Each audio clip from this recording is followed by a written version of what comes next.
اعوذ باللہ من الشیطان الرجیم، بسم اللہ الرحمن الرحیم۔ سامعین و ناظرین، السلام علیکم ورحمۃ اللہ وبرکاتہ۔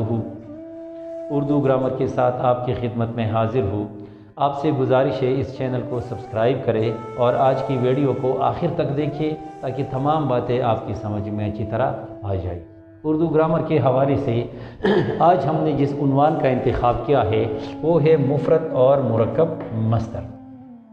تو آئیے پہلے مصدر کی تعریف جانتے ہیں کہ مصدر سے مراد کیا ہے۔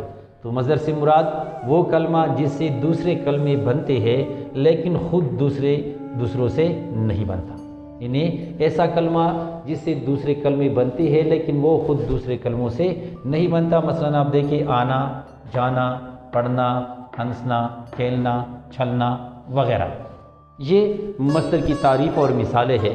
اب ہم آتے ہیں اپنے ٹاپک کی طرف، مفرد مصدر اور مرکب مصدر کی طرف۔ تو آئیے پہلے مفرد مصدر ملاحظہ کرتے ہیں کہ مفرد مصدر سے مراد کیا ہے۔ وہ اسم جو شروع سے ہی مصدر کے معنی دیتا ہے، یعنی جو صرف اور صرف مصدر کے معنی کے لیے بنا ہو تو اسے مفرد مصدر کہتے ہیں، یعنی ایک ہی مصدر ہوتا ہے، اس کے ساتھ کوئی اور لفظ شامل نہیں ہوتا۔ مثلا پڑھنا، جاگنا، لکھنا وغیرہ۔ جس طرح اوپر جو ہم نے مثالیں دی تھی وہ کہ تمام کی تمام مثالیں مفرد مصدر کی ہے کیونکہ وہ ایک ہی لفظ ہے۔ پھر آتے ہیں مرکب مصدر کی طرف۔ مرکب مصدر سے مراد کیا ہے؟